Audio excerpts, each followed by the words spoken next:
Welcome to the channel. On today's video, we're gonna do a review on Should You Play Batman, the Arkham series. Released in 2009 and developed by Rocksteady Studios, they created an action-adventure game loosely based on the Dark Knight's 90s animated series titled Batman: Arkham Asylum. As it seems that Batman has been lured into a trap, you'll walk through the haunted halls of Arkham Asylum and face some of Batman's greatest villains.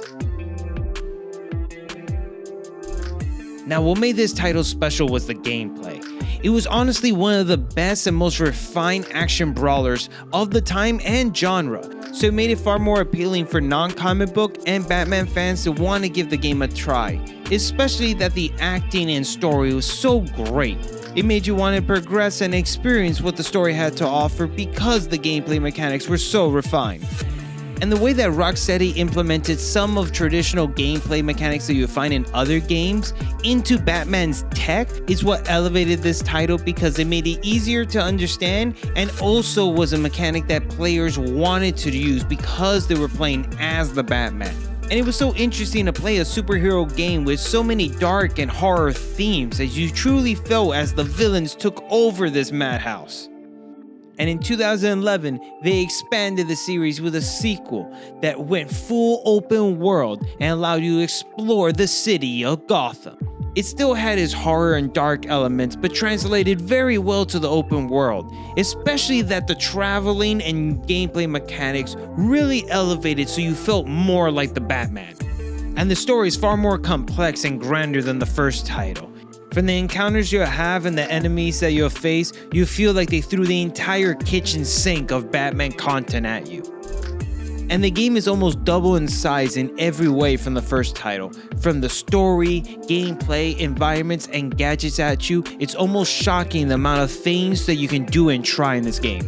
And this title is like the definition of what a sequel should be. It should grow and expand from the original while still allowing new and veteran players to come in and feel like they just had a completely new and fresh experience. And while the series was being praised and copies were being sold, they decided to expand the series, but I feel that this is where they started to dip in quality. While the prequel title had an interesting yet lackluster story, there was no real change to the gameplay. And then they decided to conclude the series, but then it became way too expansive and convoluted that I think it diluted the main impact that the first two had. So much so that there's still games now that are trying to copy and emulate the gameplay and design of the first two games. Even WB is trying to capture that same spark. And now to answer the question, should you play? And I say yes. Both titles still hold up and are exactly what a great comic book video game should have. A great story and an amazing gameplay experience. 800 Riddler trophies out of 10. Why are there so many of them? Oh, great Scott, you startled me. Well, what actually surprised me was that you haven't subscribed to the channel yet. Better yet, how about you head over to Skater V's Twitch site? It's where all the cool cats and youngins be heading over, unless you're a square. Yo, thank you for watching the video. It's your boy Skater V. I post every Monday and Friday, and please check out the channel to see more and subscribe.